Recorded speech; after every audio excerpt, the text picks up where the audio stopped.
and I've been accused of something that's unthinkable. Cases is the first time a lot of people are sharing their stories.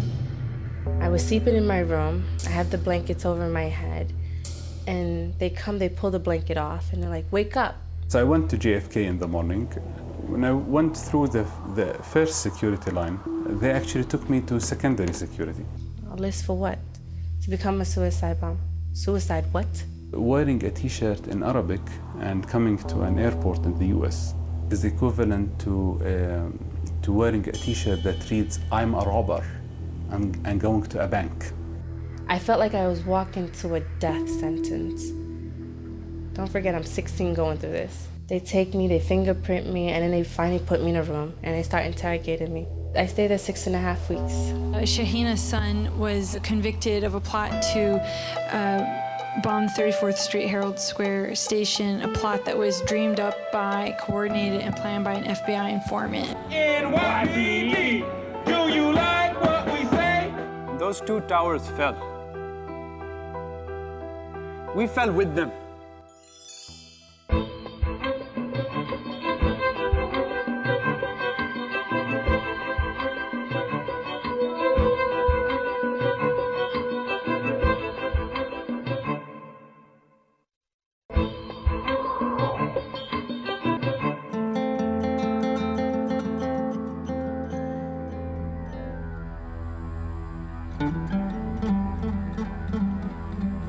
In the course of this journey, I met many mothers, sisters, daughters seeking justice.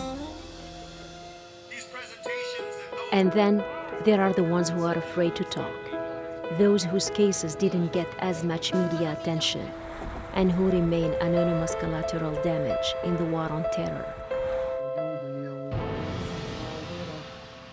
It's the case of Yassin Arif, the Imam of this Albany mosque, one of the first accused terrorists to be arrested. He was sentenced to 15 years in prison. His 4 young children depend on the charity of the mosque's members. His broken-hearted wife chose to keep silent. He was amazingly popular and beloved, but these two men are innocent. And I cannot get past that two men are serving 15 years in prison for something they did not do. And I don't think I'll ever get past it until they walk out.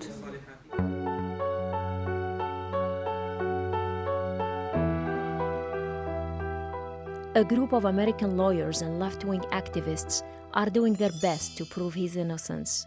They even helped him write a book about his life.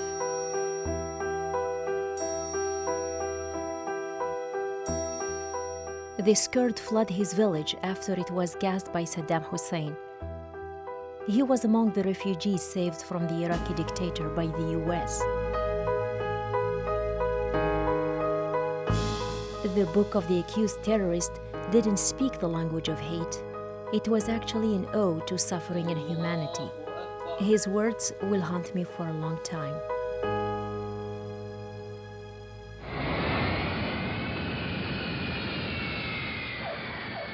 Since 9/11, we also have witnessed this rise of the phenomenon of flying while brown. You know, we've known in this country for years that driving while black means that people who are African American or Latino have been subjected to different treatment by law enforcement.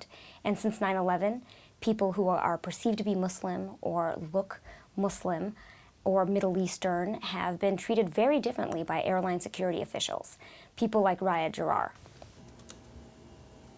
Many people read the website and they felt that this was wrong. On my blog, I put information here on what I recommended my readers do.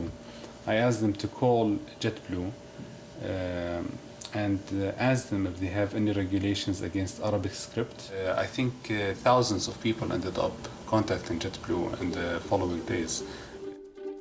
The same day that I started contacting organizations, which is the next day after arriving, the same artists who designed the T-shirt the T-shirt that said "We will not be silent" in Arabic and English. You know, in solidarity with me, they wore the same T-shirt and they went there. No one stopped them because they're white American women, and I think that is another layer of the discrimination that hurt me. That it wasn't about the T-shirt alone. It was about who is wearing the T-shirt. The ACLU represented me. They spent hundreds of thousands of dollars between salaries and other expenses. And we produced 13,000 pages of information from me. 13,000 pages. It included everything that happened in my life. When the government and JetBlue asked me questions for 2 days, they said, "Mr. Jarrar, tell us about your childhood." This was the first question. So I was wearing a T-shirt, in Arabic in the airport, and they want to know about my childhood. I remember one of the documents that the government and JetBlue lawyers sent to the judge. This is an official document. They argued legally that it was okay to humiliate me at the airport because I grew up in Iraq and I'm used to being humiliated.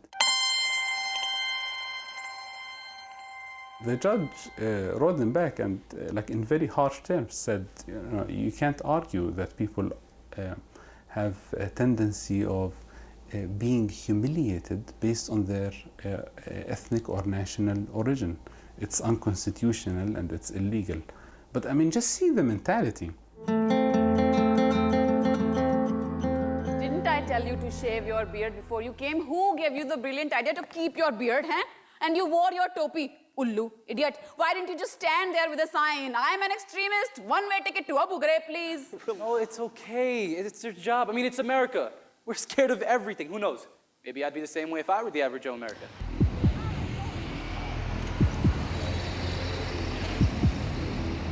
मेरे बेटे को इन्होंने धोखे से बुलाया police station. ये जो भी चीज़ें हुई हैं ये धोखे से बुलाया, और मेरा बेटा एक अच्छा शहरी होने के नाते उनके बुलाने पर खाली हाथ पैदल चल के और पुलिस स्टेशन गया। मगर अभी पुलिस स्टेशन पहुंचा भी नहीं था। एक ब्लॉक पहले स्ट्रीट पर उन्होंने फिल्मों की तरह से जैसे हेलीकॉप्टर सर पे और बहुत सारे पुलिस वाले और असला रख के और पेट पे और इस तरह से गिरफ्तार किया। Eyewitness News. Tonight, 2 men are arrested and charged in a plot to bomb a Manhattan subway station. But police say they may have been planning to do more damage. While they never actually had explosives, police insist they were moving forward with the plans, talking about jihad, holy war against America.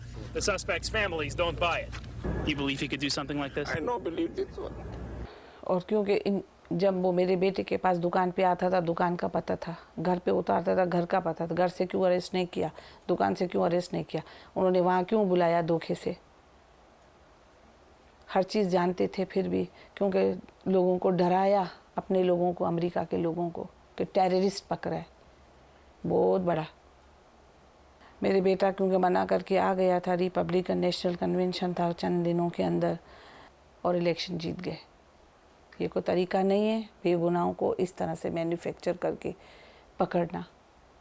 क्रिमिनलों को पकड़ो जिन्होंने तुम लोगों को तकलीफ दी है।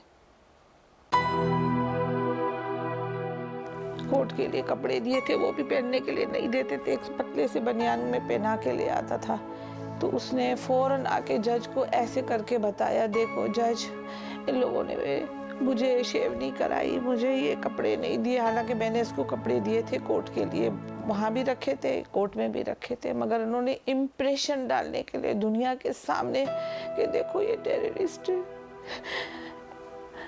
जज ने उसी वक्त ऑर्डर किया कि इस लड़के को ले जाओ, इसकी शेव वगैरह बनाओ, इसको सही तरह तैयार करके कपड़े पहना के ले आओ। जब मेरा बेटा आया वापस तैयार होके, जो लोग वहाँ बैठे थे वो कह रहे थे ये तो बहुत छोटा है, तो बहुत ऐसा है, फरिश्ते की तरह लग रहा है।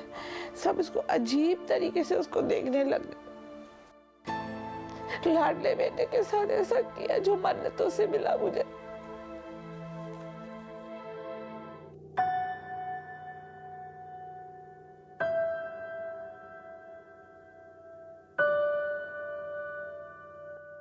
When I hear judge give 30 years, I cannot see on my eyes. Everything is black. I cannot understand. And I'm crying. And my husband hold me and we are going out.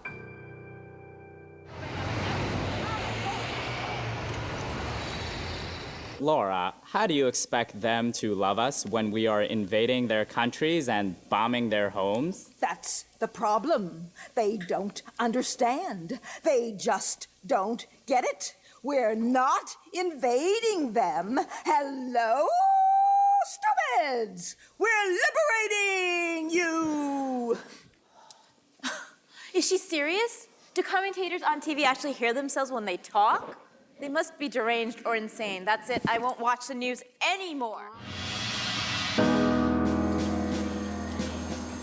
They were doing the interviews. They made it seem like my teachers were saying something. They made it seem like my friends were saying something. They made it seem like the guy down the store was saying something. So I didn't know who to trust. So I came back very paranoid and very, very traumatized. Like, I would sleep at night and I would remember what happened. Or I would feel so cold and I'd wake up shaking. Like, I would grind my teeth. You know, it's things. And I didn't want to admit that I was depressed. I didn't want to admit that I needed help because they're going to be like, oh, see, she's depressed. She's going to kill herself.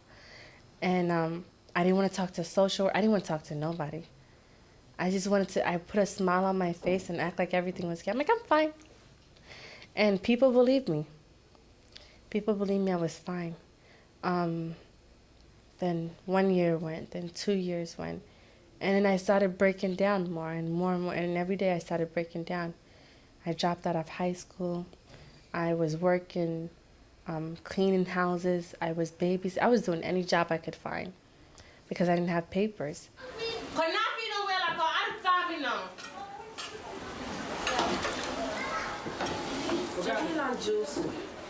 Did you know that they deported your father, or he was in jail? He was in jail for a year and then deported. And he was gone for 6 years. And, you know, when you are growing up, like I know when I was growing up, I would never listen to my parents. I'd be like, oh, you don't know nothing. And they would tell me, you don't know nothing. And, you know, I wish my dad was there to yell at me, to punish me, or to tell me, oh, why did you do that? But he wasn't there.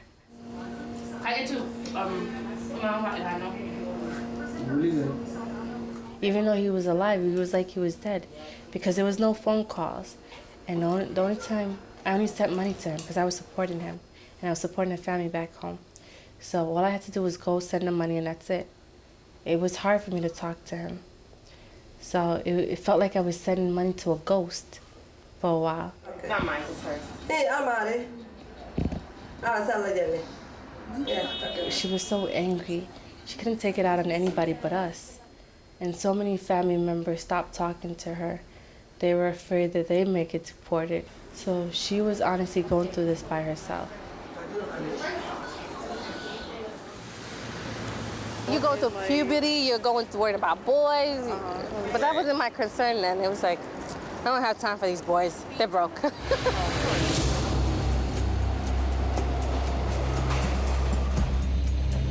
When I didn't have money, I would walk to work. That Brooklyn Bridge became my friend. Oh, wow. Okay. When you have to make money, you get desperate. Yeah. That's why I have so much respect for immigrants who are here. The extra work that they do. I know people sit here and curse them every day and don't want them in the country, but where are we to go?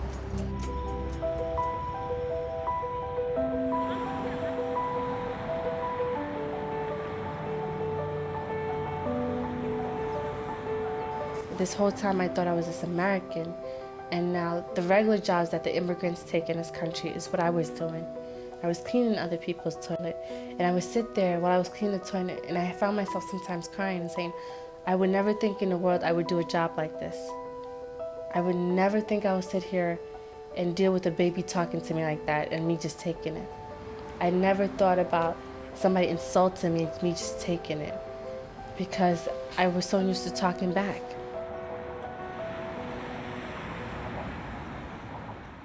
So I grew up really fast, and I had to become a woman on my own.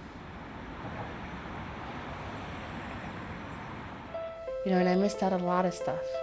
My friends would take me out and try to treat me, but I felt like our maturity level was different. I felt like I seen a secret that they haven't seen, or I've seen some other side of the world that they haven't seen.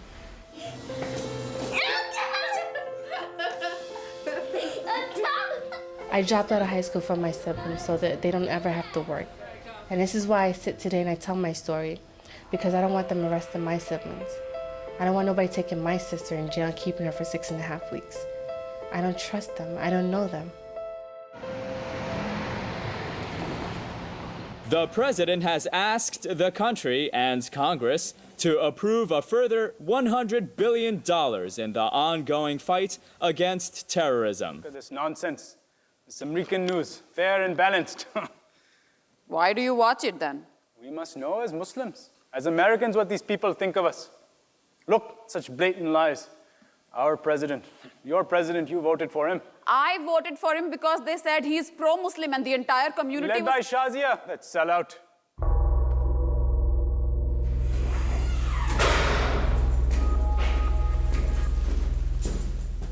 In 2007 में मेरे बेटे को इन्होंने सज़ा दी और टेरा out Indiana में CMU में डाल दिया मेरे बेटे को।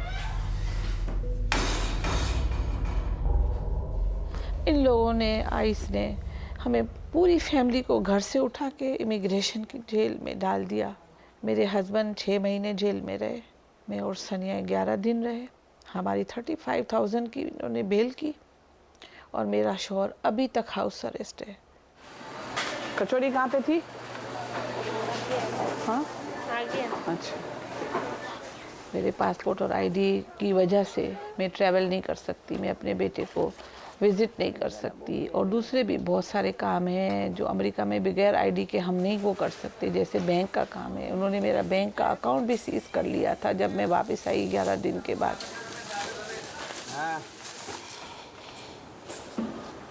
I cannot sleep this 8 year in the night, only few hours. They put my husband also 6 months and he is very, very ill. And one day he said, take care of my children. I don't know what happened to me. If I am not coming home and something has happened, you take care. And this time is very hard for me. And the next day, उनके क्रोचोंदा घरे खड़ी आया. They bring my husband and put in my home.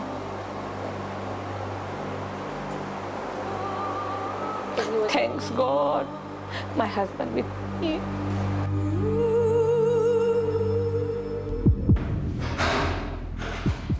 MDC में तो 14 months high security में था, बहुत ठंड में, छोटे से कब्रनुमा कमरे में, 23 घंटे अंदर बंद, 1 घंटा बाहर जंगले में निकालते थे और उसको ताने मारते थे। और जब मतीन यूँ पलट के देखता था तो कहते हम तुमको नहीं कह रहे, कि उसके लॉकर पे बिन लिखते थे, टॉर्चर करते हैं इस तरह साइकोलॉजिकल अंदर। Mateen was approached in the beginning several times by the FBI, who wanted to talk to him and get him to work with them. And he refused them, telling them that I know what you have done to me, and I'm not going to help you in doing that to someone else or someone else's family. Concrete के मेरे बेटे को concrete की ज़मीन पे सुलाया इतने सालों तक, और जब वो पॉपुलेशन में डाला, जब वो दूसरी जगह जा रहा था तो कह रहा था ज़मीन पे चल नहीं सकता था, बिस्तर पे नहीं सो सकता था, नरम बिस्तर पे कंक्रीट पे सुलाया इन लोगों ने, सख्त जगह पे सुलाया।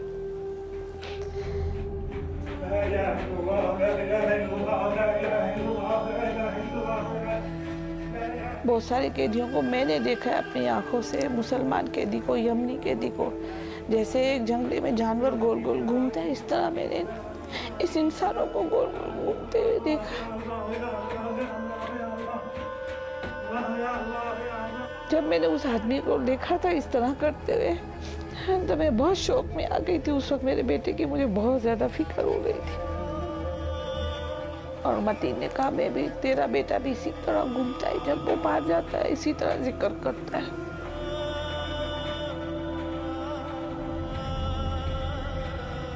बहुत सारे कैदियों के दिमागी तौर से जो है डैमेज हो जाते हैं दिमाग, और वो पता नहीं अजीब से हो जाते हैं साइकोलॉजी के तौर पे। इनकी ज़िंदगी ख़त्म हो गई अंदर, पता नहीं बाहर होके क्या होगा, इनके दिमागों में क्या होगा जब वो बाहर आएगा। मैं कभी कभी इसके बारे में ये चीज़ें सोचती हूँ, इसलिए मैं इसको ज़्यादा से ज़्यादा मिलने की कोशिश करती हूँ।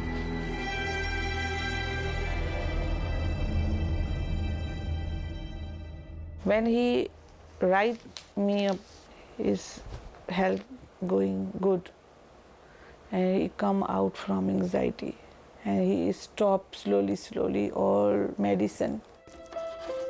इस पोएम का नाम है ओ माँ। आंसू जो मोती होते हैं उनको दुआओं में छलकाऊंगा, सहता जाऊंगा जुल्म जिंदगी का, सब्र और शुक्र के दामन को थामूंगा, जीऊंगा मैं हंस के ओ माँ, तेरी हिदायत पे चलता जाऊंगा। He make drawings, cards, he sent on bill. This is the first one he sent me from Brooklyn. When he was in Brooklyn correction facility. In this card he made, this is the mother, this is the father, and the bird inside is me because I'm in jail. Butterfly is me. But how old is he now? 28 is 28 ke 29. 28 finished. In May.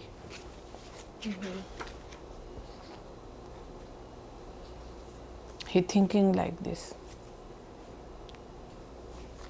Because he's really innocent and really doesn't understand a lot of people, like what they're doing to him. He's not that bright. That's why. He's very simple. He trusts everybody.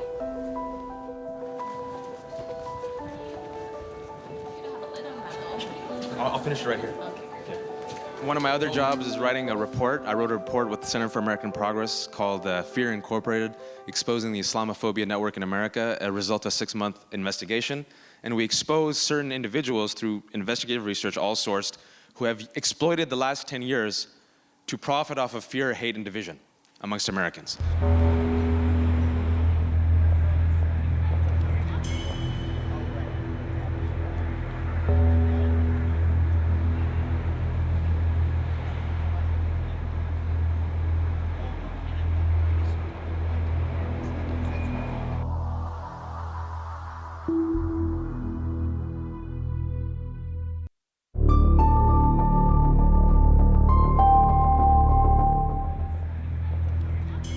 The Fear Inc. report, released on the 10th anniversary of the 9/11 attacks, details how the growing Islamophobic mentality in the United States is the result of a well-orchestrated, well-financed campaign.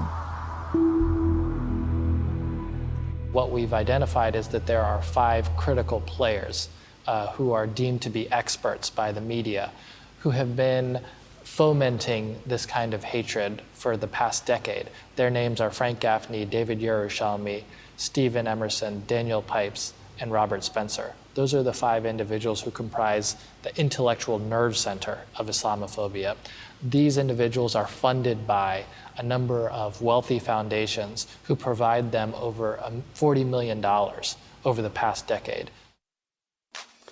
Greetings, I'm Robert Spencer of Jihad Watch. Welcome to my office.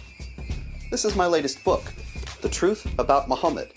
With this amount of money, these individuals have been able to produce reports that scare people about Sharia or try to suggest that President Obama is a secret Muslim trying to enact a radical agenda. These are the kinds of myths that you constantly hear from the Islamophobia network. And over time, particularly over the past 2 years, they've been very successful in getting their agenda to be adopted by the Republican Party. David Yerushalmi. The goal of Sharia is the imposition of a worldwide political order called a caliphate. David Yerushalmi is trying to pass legislation in every state in the United States of America that would ban the practice of Sharia. What we have heard about this Ground Zero mosque going to be built, if they get away with it, at the site of the World Trade Center attacks on September 11th. And now our favorite and esteemed director of the American Freedom Defense Initiative, Pamela Geller, will explain further. Robert Spencer, who we listened to report, as well as Pamela Geller, have joined together to found an organization called Stop Islamization of America. And Stop Islamization of America became most powerful around the Ground Zero mosque controversy. They were the ones who took an uncontroversial project in Manhattan and drew the nation's attention, the world's attention, to this project, and did so in a way that inflamed more fear and hatred around something that should have been a local issue entirely. Fear of terrorism, fear of Muslims in general had become prevalent. I wanted to understand better the story behind that so-called Ground Zero mosque, so I went to the source. Those represent where the towers, Twin Towers, stood before 9/11. We don't have a franchise on 9/11, but there's a certain mentality that we have down here that's sort of a survivor's mentality that reoccurs on a regular basis. How you doing? The neighborhood came together eventually and met in places like a restaurant that would open itself for our purposes, and we governed ourselves. So I got more involved after that. And then September 11th happened, and I realized I had no choice. I had to get in. Bill Love, Rochef, and Bruce Ehrman lived in the shadow of the Twin Towers. The 9/11 attacks profoundly affected them. These three businessmen have a different story to tell me about what was initially called the Park51 Project, and how it went from a simple proposal for a community center to a source of national and even international outrage. Raucous and impassioned meeting in Lower Manhattan as Community Board 1 considered whether or not to support a mosque near the former World Trade Center. Imam Faisal and his wife Daisy and 2 or 3 other people from the initiative came to the Financial District Committee, and I'm chair of the committee, so we heard them describe community centers. We saw a PowerPoint presentation that showed an architect's rendering of a 13-story building that would have restaurants and swimming pools, performing arts space, library, gymnasium, all these things that the community needs, and in the ground floor would be a prayer space. We had no idea that this would be in the slightest controversial until the press started, I guess, calling you, hounding you. Imam Faisal's congregation was about, I think, 7 blocks away since 1980 for 30 years, and there was never a whisper of any problem. Everyone had come to express support for the project, and there was not a single voice of dissent until the next morning when the mosque at Ground Zero became worldwide news. The prospect of an Islamic center that would include a mosque being built here has divided many in this community and across the country. We had about 300 people who had come to express their frustration, shall we say, in the most vulgar terms imaginable. And almost all of those people had come from out of state. This is an insult, this is demeaning, this is humiliating that you would build a shrine to the very ideology that inspired the attacks of 9/11. A lot of them came to the meeting pulling their suitcases behind them. Yeah. They had just come into town. They just gotten off buses. This is a result of the internet that the extremists can organize much more quickly now, and a lot of them are motivated to respond to something like that. And we listened to 2.5 hours of this ugly, bigoted comments, people yelling and screaming, interrupting other people. And after all of that, the community board voted 29 in favor, 1 opposed to support the project. The police had to actually protect us from people who were testifying against this. But I know for a fact that there are particular groups from outside the neighborhood who organized against this. Those are the crazy people. That's the Pamela Gellers. I mean, those people are neo-Nazis. I mean, I'm sorry. They're the crazies. They're the ones that do all the emails and tell people come to this hearing. So they came and they did their whole hate thing. And then before the vote, they left because they had gotten their exposure on television. That's what they wanted to do. And then they left. They didn't wait for the vote. They knew the vote was going to go against them. So the media is a big part of it, and some of those people are out for publicity as well.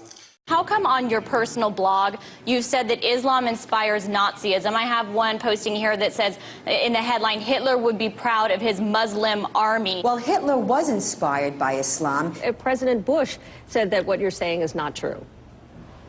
I counter that point by saying read the Quran, read the Hadith, read the Surah. The issue that we have is that these individuals are constantly mentioned in the media as experts. They frequently appear before Congress as members of the expert national security community, and they're given a sort of credibility that allows them to have persuasive impact with their myths about Muslims. And so I think that's the biggest concern, is I think we don't see an effort to document these 5 individuals as the hate mongers that they are. That's why we released this report, is to tell people, these people aren't, the Islamophobia Network is not interested in a rational conversation.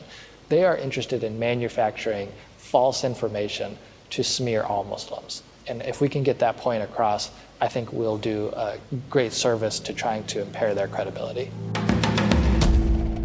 It was frightening. It was definitely frightening. I received hundreds and hundreds and hundreds of death threats via email.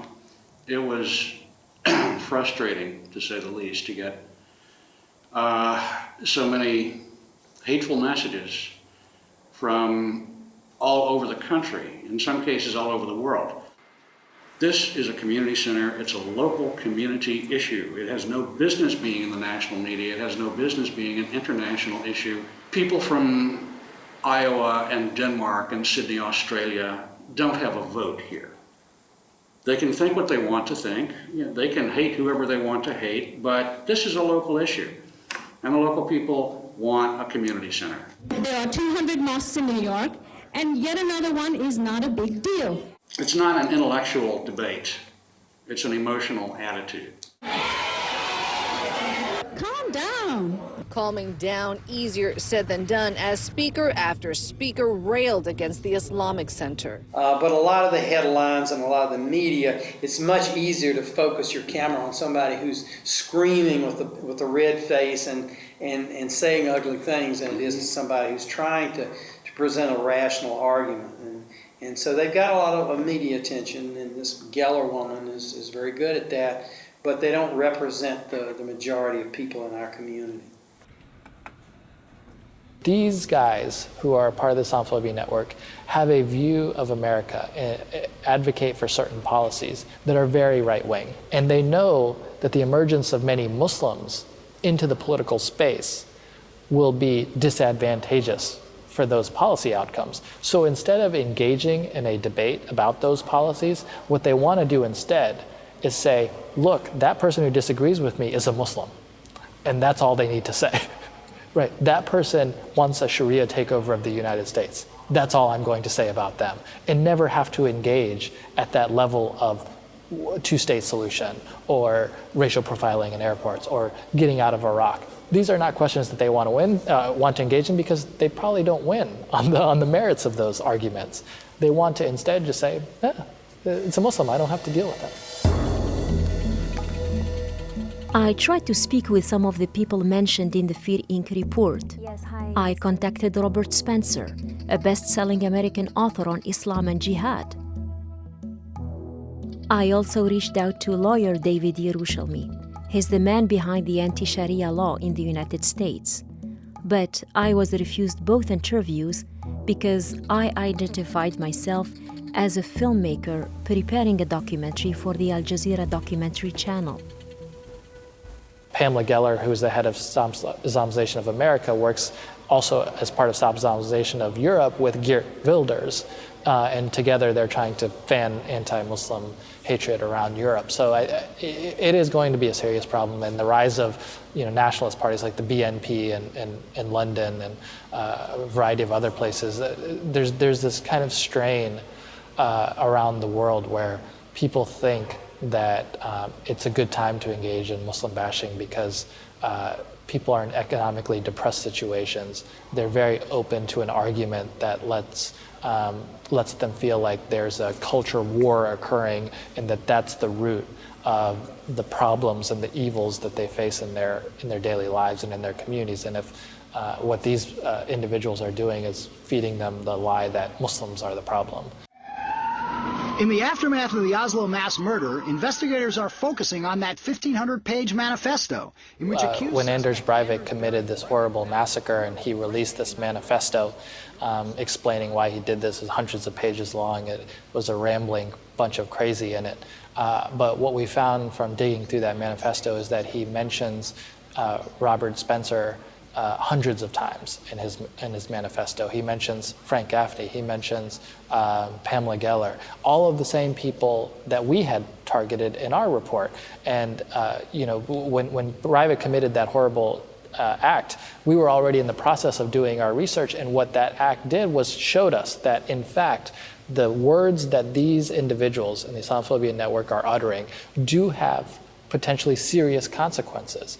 I like to argue that we should all be cautious about the words that we use, because occasionally there's a delirious person who hears Robert Spencer or who hears Frank Gaffney tell them that there's a Sharia takeover of the United States and feels like it's their responsibility to pick up a gun or to engage in some kind of violent act to show that they need to put Muslims down. And I think that's the concern. You never know who is going to take action. But if you are one of the Islamophobia network who is spouting this kinds of nonsense frequently, then you have a degree of accountability, that your words should not be part of the facilitating mechanism for these kinds of acts. So you think it's funny to have the Prophet Muhammad as a... Who cares? What difference does it make? Al-Qaeda and other Muslim radicals benefit a great deal from the fact that there are radicals in the United States who want to engage in Muslim bashing, because what the Muslim extremists would want, of course, is to say that we are at war with the West because the West is at war with us. And if they can point to a small minority of crazy people who are engaging in that kind of rhetoric, then it helps facilitate their own recruitment, Al-Qaeda's own recruitment. And I think that's why one of the reasons we have to be very concerned from a national security perspective about the rhetoric of the Islamophobes. Join the fight to kill the Ground Zero Mosque. I thought to myself, I have seen this movie before, I know how it turns out, and the good people have to speak out or else the extremists will win. So that's why I say I was very proud of the community board that it ignored all this outside noise and intimidation and did the right thing. I take umbrage at what we went through being hijacked by people who know nothing about our neighborhood. Suddenly we become some abstract cause for them to manipulate and expropriate, which they've done. Meanwhile, it's status quo at the mosque at the center of all the controversy. People here still come to pray as they have done for 30 years, just a few blocks from Ground Zero.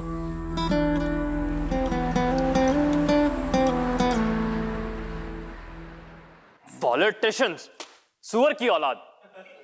Seen all types of them in my life. Americans, Muslims, Christians, Hindus, all progeny of pigs will sell their mother for a vote or a profit. Man, we never learn. We keep putting flags on this earth and actually think we own or control something, forgetting that Allah is the Malikul Mulk, the king of his kingdom.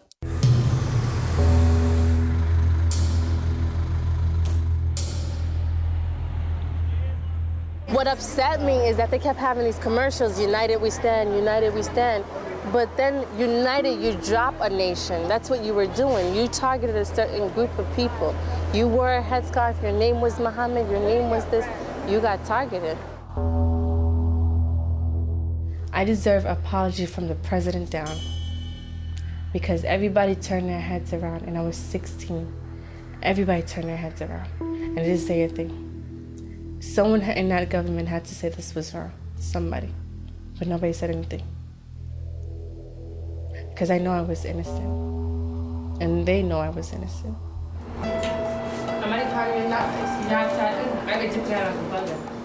Things are better because we're together now. I'm gonna start living my life because he's gonna be provided. I wanna travel. I want to do so many things. I have like a list of things that I want to do. I don't know which one to start with first.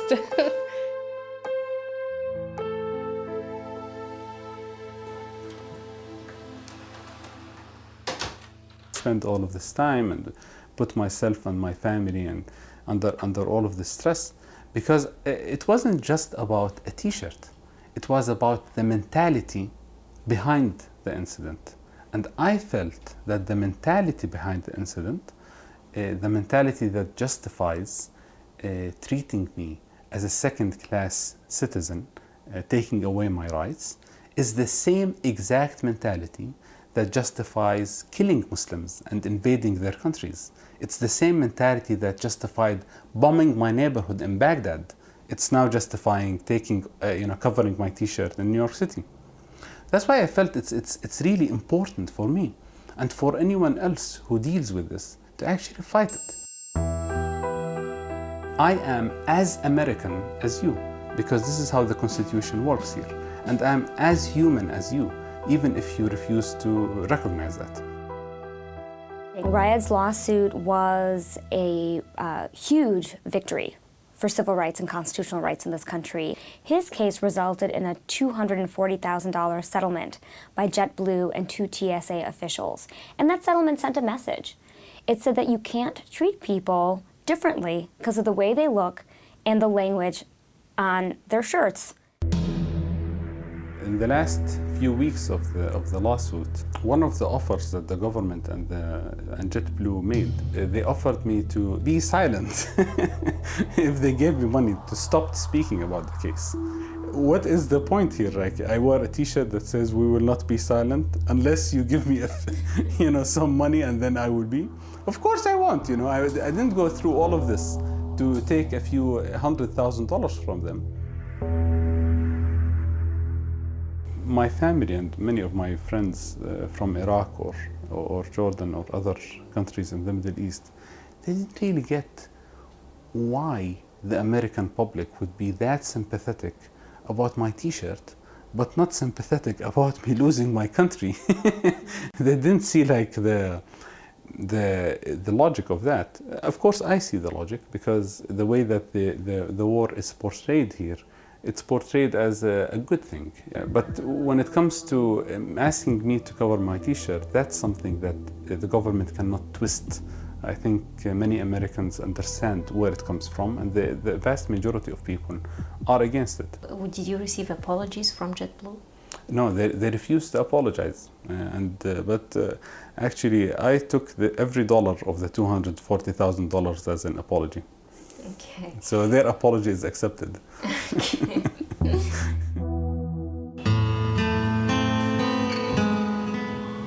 सब दूर हो गए हैं, हम अकेले रह रहे हैं, सब डरते हैं, क्यों?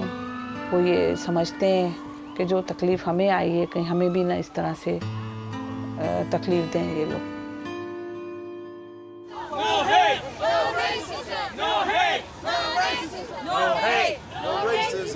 ड्रम जो है मेरी फैमिली की तरह है और मैंने यहाँ से बहुत कुछ सीखा।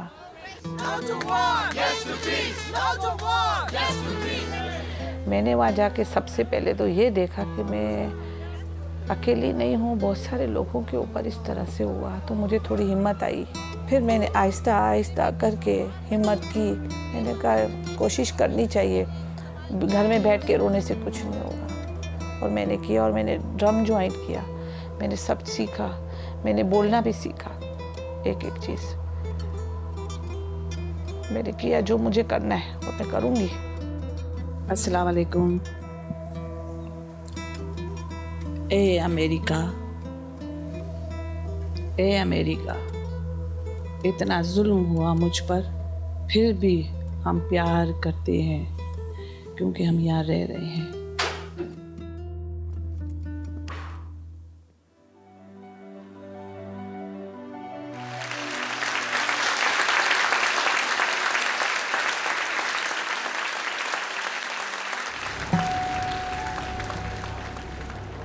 The United States of America, this country founded on a promise of freedom and human rights and built by immigrants, has surrendered to fear and lost sight of its cherished values. Shahina Parveen, Ra'ed Jarar, Adam Abba, and so many others who came here seeking a better life have seen their beautiful American dream turn into a hellish nightmare.